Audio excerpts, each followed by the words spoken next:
Welcome to Bookfulness. This is episode 5 in our deep dive series, looking at the core ideas of evolutionary biology using our main text. That's right.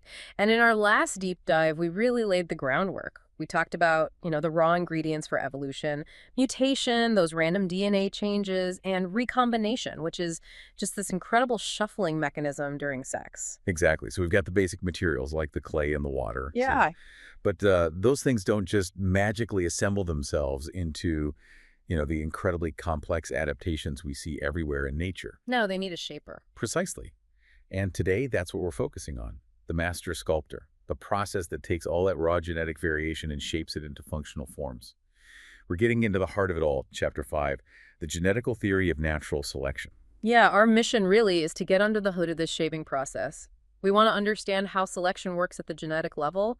We'll see it in action, look at just how fast evolution can actually be sometimes.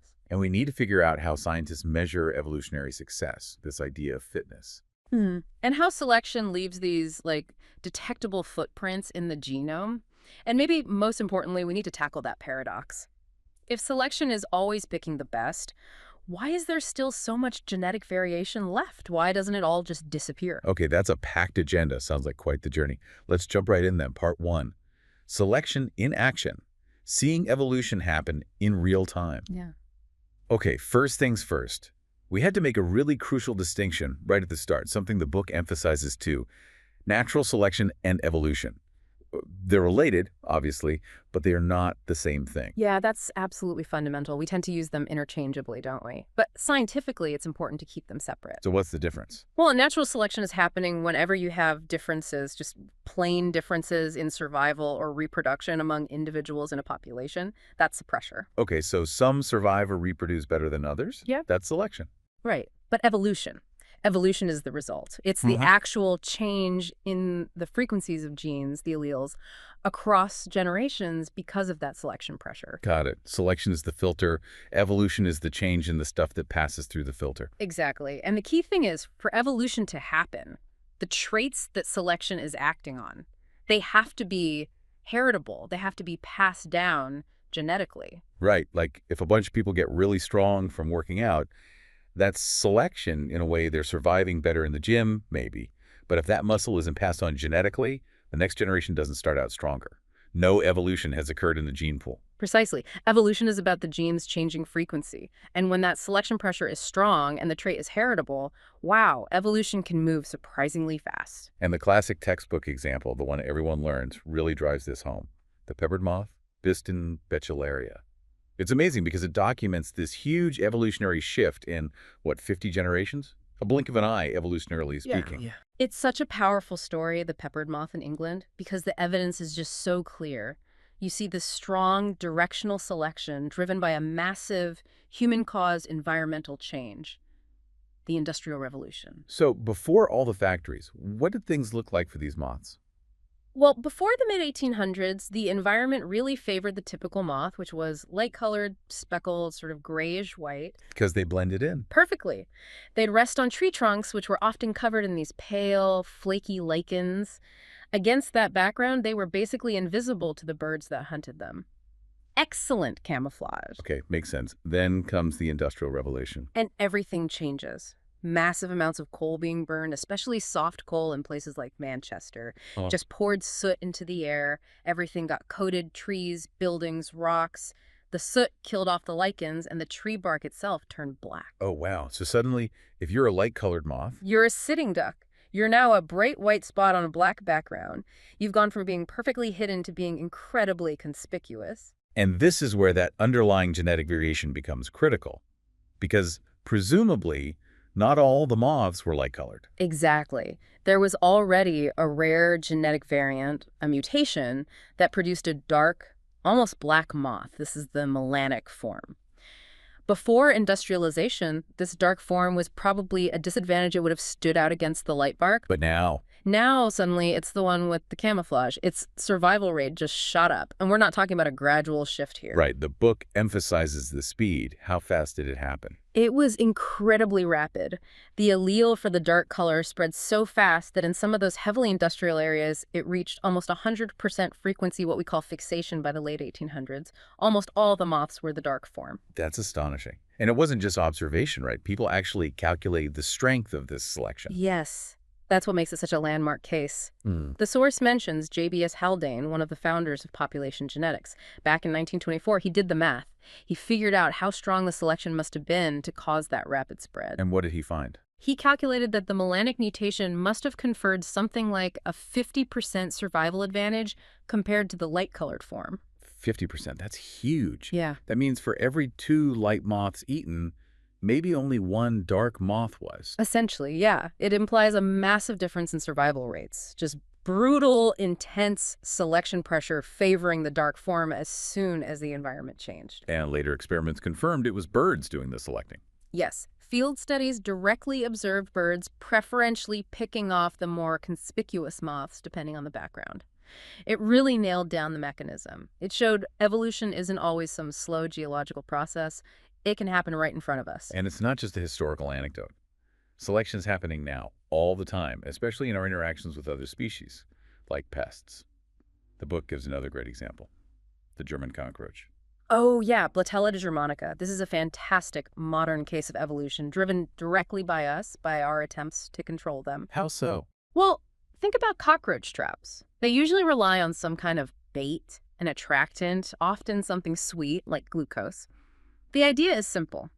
Roach smells sugar, goes for it, gets stuck. Seems straightforward. Until the cockroaches evolve. What happened is that populations exposed to these traps evolved an aversion to glucose. They stopped liking sugar. They started actively avoiding it. They'd walk right over the bait tracks. Wow. How did they manage that? Is it learned behavior? Nope, that's the cool part. It's a genetic change, a real evolutionary adaptation affecting their sense of taste. A mutation happened. What did the mutation do? It basically rewired one of their taste receptors. There's a receptor they normally use to detect bitter compounds, things they should avoid, like poisons and maybe caffeine-like stuff. Their yuck detector. Exactly. Right. The mutation tweaked that bitter receptor so that it also started reacting strongly to glucose. No way. Yeah. So the sugar. To the mutated cockroaches, the sugary bait tasted bitter and repellent, like poison, so they naturally avoided the traps. The selection pressure from the tracks rapidly favored any cockroach carrying this mutation. That's brilliant evolutionary jujitsu. Using a poison detector to avoid sugar. It just shows how selection can find these really unexpected solutions. These examples, the moth and the cockroach, they really hammer home that selection is this incredibly dynamic, powerful force actively shaping life right now. Okay, so selection is clearly powerful. But how do scientists actually measure its effect? What's the currency of success in evolution? That brings us to fitness. Right. Fitness is the key concept. At its most basic, fitness is just the number of offspring an individual manages to leave to the next generation. But for analysis, we often split it into 2 types: absolute fitness and relative fitness. What's absolute fitness? Absolute fitness is just the raw number, the overall rate of survival and reproduction for an organism or a genotype. How many offspring does it actually produce on average? And the book points out this isn't just one thing, right? It's made up of fitness components. Exactly. Because getting offspring into the next generation involves surviving a whole series of hurdles. You have to survive from birth to reproductive age. Then you have to find a mate. Then you actually have to successfully reproduce. Your eggs or sperm need to be viable. Fertilization has to happen. The resulting offspring need to survive. So many potential points of failure. Precisely. Each of those stages is a fitness component, and they multiply together. If you fail at any single step, say you live a long life, but never manage to mate, your overall absolute fitness is 0. Doesn't matter how well you did on the other components. Okay, so absolute fitness is the overall result. But you said relative fitness is often more important for understanding evolution. Why? Because evolution is driven by differences. It's not necessarily about how many offspring everyone is having in total, but about who is having more offspring compared to others in the population. Relative fitness captures that comparison. How do you calculate it? We usually pick the genotype with the highest absolute fitness in that environment and set its relative fitness, which we often write as $, to 1. Then we express the fitness of all other genotypes as a fraction relative to that top performer. So like in the book's example, if genotype A averages 10 offspring and genotype B averages 5 and 10 is the highest. Then genotype A has a relative fitness dollar is $1. Genotype B has a relative fitness of 5 divided by 10, which is $1 is 1 about a 5. Okay. And the difference between them. That difference is crucial. We call it the selection coefficient, usually denoted by C dollars. In this case, the difference is 1.5 equals 0.5555. So $1 in 555. This value quantifies the strength of selection against genotype B, or the advantage of genotype A. It's this relative difference, the sealer, that really determines how quickly allele frequencies will change. And when a new allele comes along that actually gives its carriers an advantage, like the dark allele in the moths, its value is positive. That's positive selection. Exactly. Positive selection is when an allele increases fitness compared to others. And when that happens, it tends to lead to what we call a selective sweep. The sweep, like sweeping the floor. Kind of. Imagine the beneficial alleles spreading through the population like a wave, sweeping aside the less fit alleles. It increases in frequency, potentially going all the way to 100%, or fixation. The graph showing this increase over time is that classic S-shaped curve you see in textbooks, the selective sweep curve. Okay, let's dig into what makes that sweep happen faster or slower. The book mentions Box 5A talks about the math behind the speed. What are the key factors? Well, there are basically two main things that dictate how fast adaptation happens, how steep that sweep curve is. The first one is pretty intuitive. The strength of selection, $7. Makes sense. The bigger the advantage, the faster it spreads. Yeah. Like the 50% advantage for the dark moths. Exactly. A bigger dollar means a faster sweep. The second factor is a bit more subtle, and it comes from population genetics. It's the amount of genetic variation present in the population for selection to work with. How does variation affect the speed? The math shows that the rate of change, the speed of evolution, is directly proportional to how much heritable variation there is. And specifically, the maximum amount of variation, what we call heterozygosity, occurs when the two alleles are at intermediate frequencies. The sweet spot is actually when the beneficial allele is at a frequency of p dollars 555 size, or 50%. Wait, why is it fastest in the middle? Why not when the beneficial allele is really rare and has lots of room to grow, or when it's really common and almost at the finish line? Think about it like this. Imagine you're trying to pick red marbles out of a big jar. If the jar is half red marbles and half blue marbles, your hand can easily find and grab red marbles on every dip. Selection is super efficient because there's maximum contrast or variation to choose from. But now imagine the jar is 99% red marbles and only 1% blue. When you dip your hand in, you mostly get red. It becomes really hard and inefficient to find and remove those last few blue marbles. Selection slows down dramatically because there's hardly any variation left to select against. The same thing happens when the red marbles are very rare. Initially, selection doesn't have many red ones to find and increase. Ah, I see. So the efficiency of selection is highest when there's a good mix of both types. Precisely. And this efficiency issue leads to some really interesting patterns when you consider whether the beneficial allele is dominant or recessive. This is sometimes called the paradox of dominance. How does dominance change the shape of that sweep curve? It changes it completely. Let's think about a brand new beneficial mutation. It starts out incredibly rare, right? Maybe just one copy in the whole population. So according to Hardy-Weinberg, almost all copies of that rare allele will be found in heterozygotes, individuals carrying one copy of the new beneficial allele and one copy of the old allele. The homozygous individuals with two copies of the new allele will be vanishingly rare at first. Exactly. Now, if that beneficial allele is dominant, Then even the heterozygote gets the full fitness benefit. correct. Because the heterozygote expresses the beneficial trait just as much as the rare homozygote selection can see the benefit immediately in all those relatively common heterozygotes. So a dominant beneficial allele spreads very quickly when it's rare. The sweep curve starts off really steep. But does it stay steep? No, that's the paradox. Once the dominant beneficial allele becomes common, say its frequency is 90%, selection becomes really inefficient at getting rid of the last few copies of the old recessive allele. Why? Because that less fit allele is now mostly hiding in heterozygotes, which look and perform just like the fit homozygotes. Selection can only act against the rare homozygotes that pop up from heterozygote matings, so the rate slows way down as it approaches fixation. Fast start, slow finish. Okay, so what about a recessive beneficial allele? That must be the opposite. Completely the opposite. A beneficial recessive allele has a really hard time getting started. When it's rare, almost all copies are hidden in heterozygotes. But because it's recessive, these heterozygotes look and perform exactly like the dominant homozygotes who have the original, less fit phenotype. Selection is essentially blind to the beneficial allele when it's mostly in heterozygotes. So it spreads really slowly at first.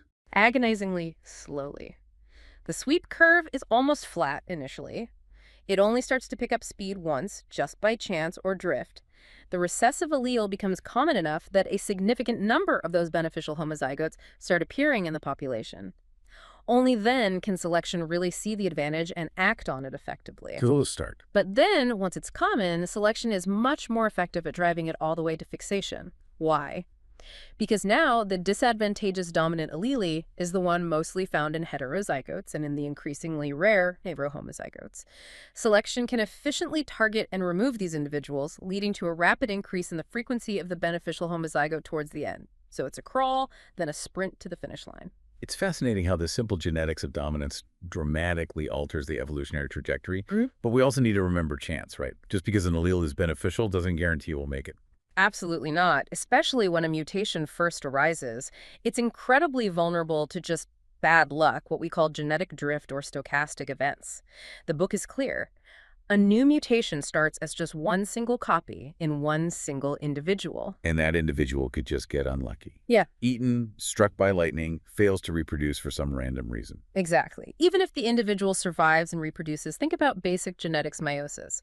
If that individual is heterozygous for the new beneficial mutation, there's a 50% chance any given offspring inherits it. Right. So if they only have, say, 2 offspring, there's a 1 in 4 chance, 0.50, that neither offspring gets the beneficial mutation just by the random shuffle of chromosomes. Wow. So even a strongly beneficial mutation can just vanish immediately, purely due to the randomness of inheritance in roughly 25% of cases where the parent only has 2 kids. That's the stark reality of it, especially for new mutations.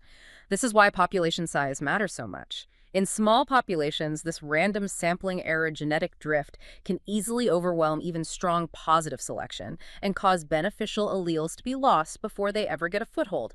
Chance gets the first roll of the dice. Okay, so we've seen how a single beneficial allele can spread, but genes don't operate in a vacuum. Let's talk about evolutionary side effects. The idea that an adaptation isn't always purely good news, right? There are often trade-offs. Yes, that's a really important concept. Alleles often have multiple effects. We call this pleiotropy. An allele might influence more than one trait. And an evolutionary trade-off happens when an allele is beneficial for one aspect of fitness. Maybe it helps you survive longer, but it comes at a cost to another aspect, like maybe it reduces your fertility or mating success. Selection is balancing different pressures. We touched on this with the fitness components earlier, but the book gives a concrete example with soy sheep. Right, the soy sheep on the island of St. Kilda. There's an allele, a $1+, that affects horn development. It results in males having smaller, sort of vestigial horns. And smaller horns are bad for mating success in sheep, I assume. They need big horns to fight other males. Exactly. So the $+ allele definitely reduces mating success. That's the cost. But here's the trade-off. The data shows that males carrying this same allele actually have a higher survival rate.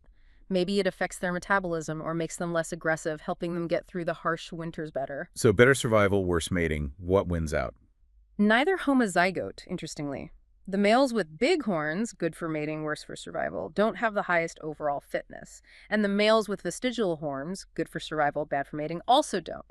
The highest overall reproductive success goes to the heterozygotes, the males carrying one copy of each allele.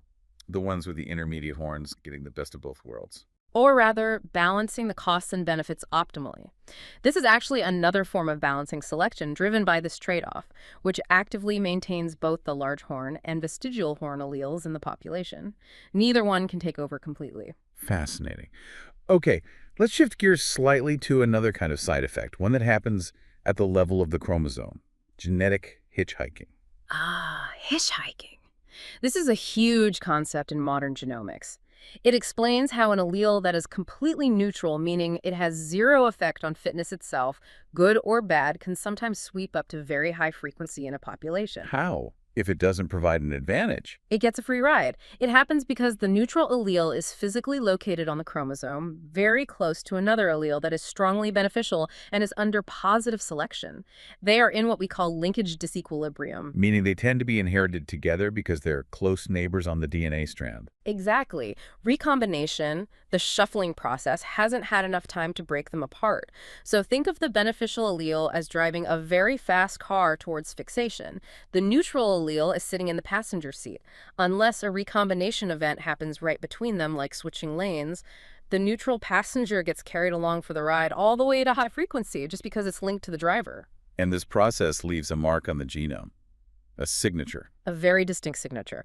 When a new beneficial mutation arises and sweeps rapidly through the population, it doesn't just bring its own sequence along. It drags that whole chunk of chromosome it originated on with it. Because there hasn't been time for recombination to mix things up. Right. The sweep happens fast, maybe over just hundreds or a few thousand generations. That's often not enough time for recombination to break down the linkage between the beneficial site and all the neutral variations surrounding it on that original chromosome. So what does that region look like afterwards in the population? After the sweep, almost everyone in the population who carries the beneficial allele also carries that same largely unchanged block of surrounding DNA inherited from that single ancestor where the mutation first occurred. This results in a large region around the selected gene showing drastically reduced genetic variation, reduced heterozygosity.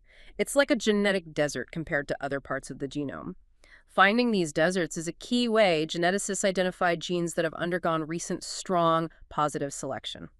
And the book gives a really striking example of finding one of these deserts, the domestication of corn. Yes, corn or maize. It was domesticated from a wild grass called teosinte, which is very bushy with lots of stalks. Early farmers in Central America, maybe 10,000 years ago, selected for plants that had fewer branches and put more energy into that main stalk and ear. A huge change in plant architecture. A massive change. And genetic studies pinpointed a key gene involved called TB-delta1 ter, T-syntate branched 1, which controls branching. Specifically, selection favored a mutation in the regulatory region near the TB-delta1 gene. A hitchhiking signature confirmed it. Absolutely. When scientists sequenced the DNA around the TB11 gene in domesticated corn varieties versus teosinte, they found exactly what you'd expect from a selective sweep. A very large region around TB11 corn showing extremely low genetic diversity compared to the same region in teosinte. That huge genomic footprint of reduced variation is the lingering signature of that ancient selection event during domestication. It tells us exactly where the action happened. Okay, but what if selection acts on an allele that wasn't new? What if the beneficial allele was already floating around in the population at some low frequency for a long time before the environment changed and suddenly favored it? This is called selection on standing genetic variation. Yes. This leads to a different kind of signature, and the difference is really informative. If a beneficial allele has been present in the population for a long time, maybe thousands of generations before it becomes advantageous. Then recombination has had plenty of time to act on it. Exactly. Over all that time, recombination would have shuffled that allele onto many different chromosomal backgrounds. It exists linked to lots of different combinations of nearby neutral variants. So when the environment changes and selection suddenly ramps up the frequency of this pre-existing beneficial allele, It still sweeps to high frequency, but it doesn't drag one single large uniform block of ancestral DNA along with it. Instead, it pulls up multiple different smaller blocks of linked DNA that were already present in the population. so the resulting signature of reduced variation is different. Yes. The selective sweep signature around a gene selected from standing variation is typically much narrower. You still see reduced variation right near the selected site itself, but it doesn't extend out as far along the chromosome as a sweep signature from a brand new mutation. So a broad genetic desert suggests a new mutation was favored, while a narrower dip in variation suggests selection acted on something that was already there. That's the general idea. This distinction helps geneticists reconstruct the history of adaptation. Did the population get lucky and already have the solution on hand, standing variation, or did it have to wait for a new mutation to arise? It gives us clues about the evolutionary process itself. Okay, we've spent a lot of time talking about how selection drives alleles to fixation, basically removing variation. But that's not the whole story. Selection can also act in ways that actively maintain genetic variation in a population. This is broadly called balancing selection. That's right. Balancing selection includes several mechanisms that work against fixation. They keep multiple alleles coexisting in the gene pool, sometimes indefinitely. And the most famous, maybe the most clear-cut example of balancing selection is overdominance. Overdominance. Yeah, that sounds technical. It's also called heterozygote advantage. It's simply the situation where the heterozygous genotype, the one carrying one copy of each of two different alleles, has a higher fitness than either of the homozygous genotypes. So the hybrid is the best, the Goldilocks situation. Exactly. Not too much of allele A, not too much of allele B. The combination A is just right, fitness-wise. And this isn't just some theoretical quirk. It's responsible for maintaining some really important and sometimes quite costly genetic variation in humans and other species. And the absolute classic example, the one that's in every textbook, is the sickle cell allele in humans. Yes, the sickle cell allele of the beta hemoglobin gene. Its story is completely intertwined with the prevalence of malaria, particularly in parts of Africa, the Mediterranean, and Asia. It's a really dramatic and frankly tragic example of evolutionary compromise. We should probably stress how severe the selective pressure from malaria is, or historically was, in these regions. It's a devastating parasitic disease transmitted by mosquitoes.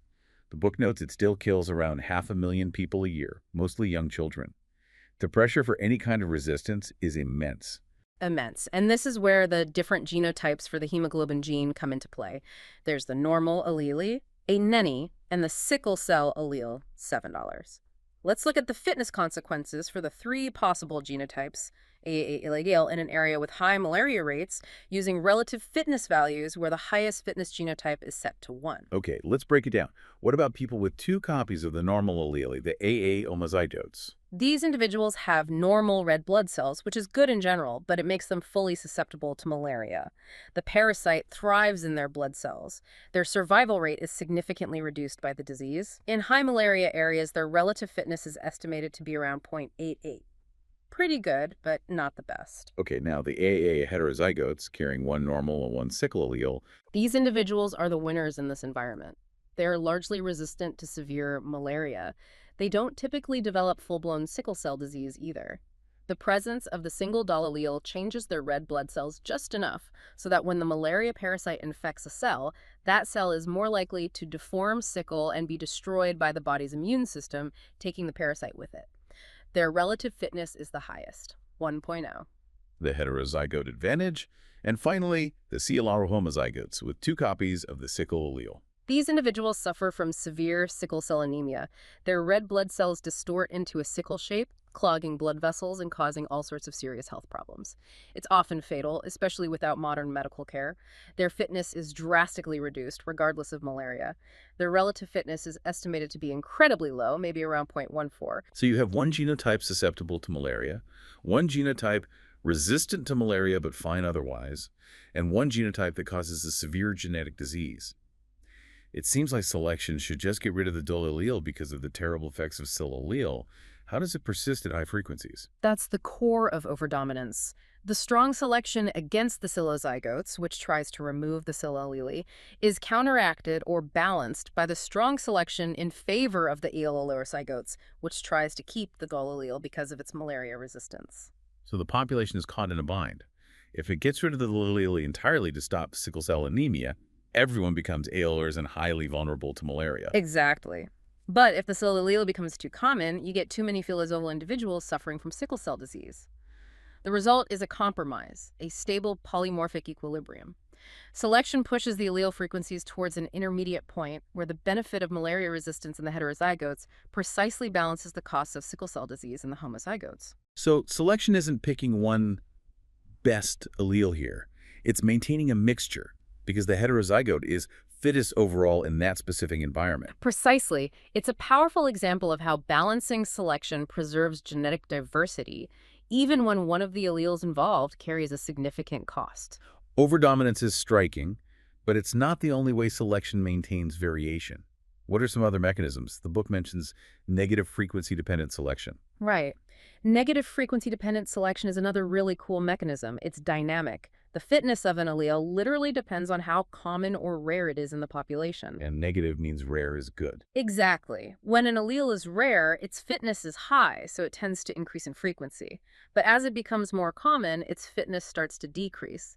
Conversely, the common allele starts to have lower fitness, allowing the rare one to rise again. So it creates this constant seesaw effect. Neither allele can quite reach fixation because as soon as it gets too common, selection turns against it, and the other, now rarer, allele gains the advantage. Precisely. It prevents loss and prevents fixation, maintaining both alleles. This often happens in situations involving things like predator search images or host-parasite interactions or mimicry systems. Like the book's example with elderflower orchids, although we don't need the full detail, the idea is that if pollinators are looking for a common flower color, the rare color might get visited more effectively, or vice versa. Something along those lines, yes.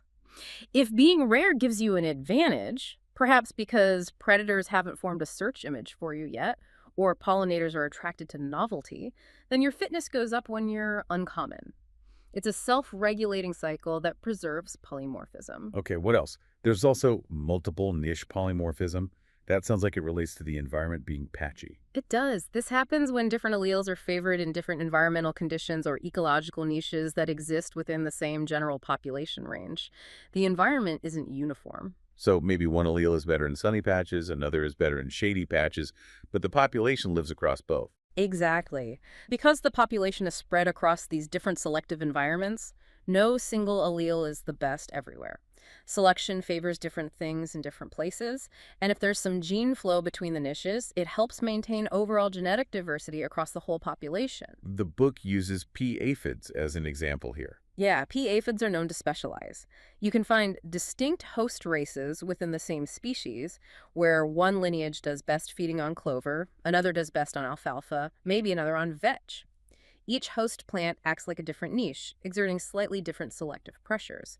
This favors different combinations of alleles related to feeding or detoxification in each host race. So the overall aphid population, being a mix of these specialists, maintains a wider range of genetic variation than if it only lived on one type of plant. Correct. It retains multiple genetic toolkits for dealing with a varied world. And related to that, but maybe on a larger scale, is spatial variation in fitness leading to declines.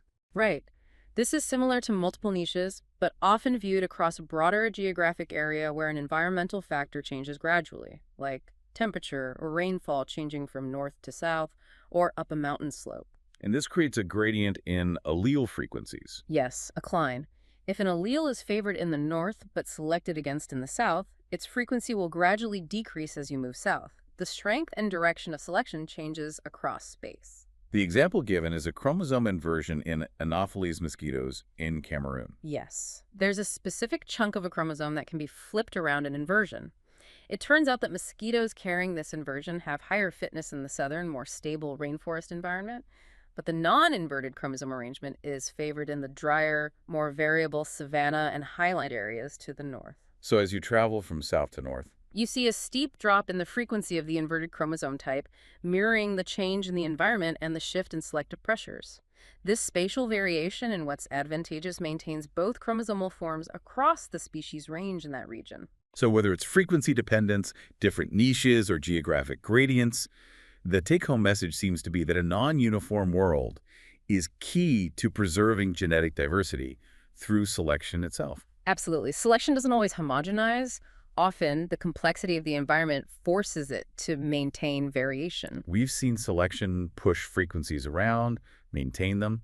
Is there an overarching theoretical framework for this? Right. The book brings in Fisher's fundamental theorem. Right. R.A. Fisher, another giant of population genetics, showed mathematically something quite profound. As long as there's genetic variation for fitness, natural selection will always tend to cause the average fitness of the population, we call it mean fitness, over line effort, to increase over time. So selection inherently drives populations towards being better adapted, on average. Yes, it's an optimizing process, mathematically speaking, but maybe the more intuitive way to think about this, the one that really stuck, came from Sewell Wright, the concept of the adaptive landscape. Okay, I've heard of this. It's like a map. Sort of. Imagine plotting the mean fitness of the population against the frequencies of the alleles involved. You get this surface, like a topographical map with hills and valleys. Wright's big idea was that a population undergoing selection behaves like a ball rolling on this landscape.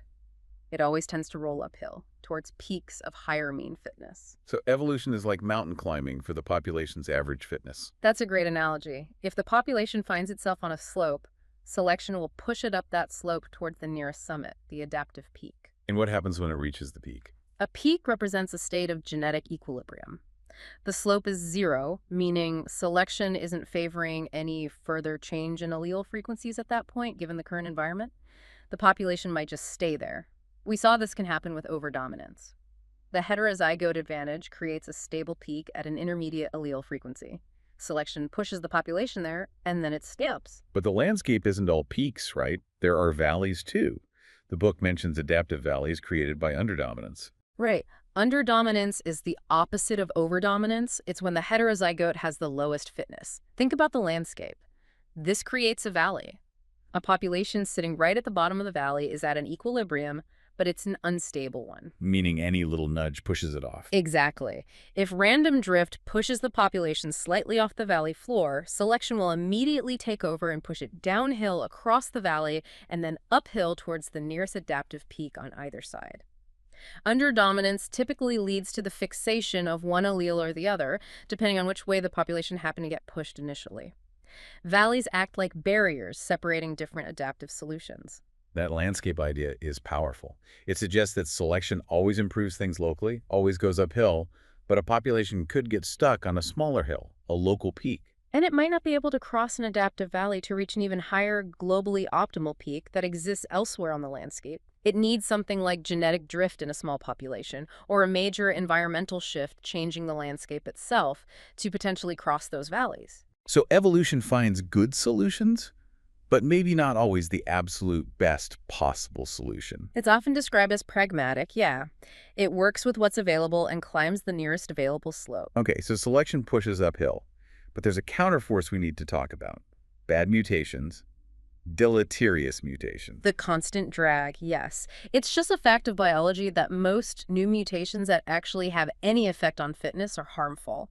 They might only slightly reduce survival or reproduction, but they're detrimental. So if selection is supposed to be getting rid of bad stuff, why don't these deleterious alleles just disappear completely? Because mutation keeps happening. They are constantly being reintroduced into the population generation after generation. It's this ongoing battle. Mutation introduces the harmful allele, selection tries to remove it. This leads to an equilibrium called the mutation-selection balance. A balance, meaning the bad allele persists at some low level. Exactly. The equilibrium frequency of the deleterious allele, let's call it ATBU, is reached when the rate at which it's being created by new mutations, the mutation rate, is equal to the rate at which it's being eliminated by selection, which depends on the selection coefficient against it. There's a simple relationship. There is an approximate formula. The equilibrium frequency had is roughly equal to the mutation rate divided by the selection coefficient set. Okay, so Serling divided by SOADAUS, what does that tell us? It tells us two key things. First, if the mutation rate for that specific harmful allele is high, it will be more common in the population because it's being introduced faster. Second, and maybe more importantly, if the selection coefficient is small, meaning the allele is only weakly deleterious, its harmful effect is minor, then selection isn't very efficient at removing it. So weakly harmful mutations will hang around at higher frequencies than strongly harmful ones. Much higher frequencies, yes. Because is small, dole becomes larger. This means populations carry a substantial burden of these mildly detrimental mutations. And the combined effect of all these persistent deleterious mutations is called the mutation load. Yes. The mutation load is the overall reduction in the population's average fitness compared to what it would be if it were genetically perfect, free of all these harmful alleles. It's like an unavoidable genetic tax the population pays for the privilege of having mutation occur at all. Because mutation is also the ultimate source of the good variation selection needs. Exactly. You can't have the good without the bad. And this isn't just abstract theory. Geneticists try to estimate this load in real populations, including humans. There's a value, $1, representing the total rate of new deleterious mutations across the entire genome per person per generation. And what's the estimate for humans? The book suggests current estimates put $1 at around 2, meaning on average, each child conceived carries about 2 new mutations that are likely to be somewhat harmful to fitness. 2 new ones every generation. Wow. And that's on top of the ones we inherit. That's right. Those new mutations are just the start. When you factor in all the slightly deleterious alleles that are already present in the population, maintained at their mutation selection balance frequencies, the estimate is that each of us likely carries hundreds of inherited mutations scattered across our genome that collectively reduce our fitness slightly below that hypothetical maximum. That's the mutation load we all carry. Hashtag outro. Okay, that was a really deep dive into Chapter 5 and the genetical theory of natural selection. We covered a huge amount of ground. We really did. We saw selection in action, driving incredibly rapid change, like with the peppered moths, where Haldane calculated that stunning 50% advantage. And the cockroaches' evolving taste aversion, just amazing. We talked about fitness, relative fitness being the key metric, and how positive selection leads to these selective sweeps, with dominant and recessive alleles showing those very different patterns of spread. And the footprints. How hitchhiking creates those genomic deserts of low variation around a newly selected gene, like the TBOM gene signature in corn, contrasted with the narrower signature from selection on standing variation. And then we switch to how selection maintains variation. Balancing selection, especially over dominance, the sickle cell story, is just such a powerful, if sobering example of that evolutionary compromise driven by malaria. Plus frequency dependence, multiple niches. And finally, wrapping it up with the big picture. Fisher's theorem saying fitness tends to increase, and Wright's adaptive landscape visualizing that uphill climb towards peaks, but also acknowledging the valleys and the constant downward pressure from the mutation load that we all carry. Yeah, throughout this whole discussion, though, we've mostly been thinking about selection acting on traits controlled by single gene, single loci, like the moth color or the sickle cell allele. Right. The math and the adaptive landscape are relatively straightforward when you have one or maybe two genes determining the outcome. But, most of the traits we really care about, things like height or weight or intelligence, maybe running speed, or even susceptibility to common diseases like heart disease or diabetes, Hmm. they aren't controlled by just one gene. No, they're highly polygenic. They're influenced by the combined effects of potentially hundreds, even thousands of genes, each contributing just a tiny bit to the overall phenotype. So that raises a huge question. If the adaptive landscape is complicated enough with just two alleles at one locus, what does it look like, and how does selection even operate when you're dealing with traits influenced by this vast network of genes spread across the entire genome? That's the challenge, isn't it? How does evolution navigate that incredibly complex, high-dimensional landscape? How does it shape traits built from so many tiny genetic bricks? It feels like a whole different level of complexity, and that's exactly where we're headed next time. Indeed. We're moving beyond single locus thinking into the world of quantitative genetics, exploring how these complex polygenic traits evolve, which is the focus of Chapter 6. Perfect. Well, thank you for joining us for this deep dive with Bookfulness. Yes, thanks for listening. We hope you'll join us for the next episode.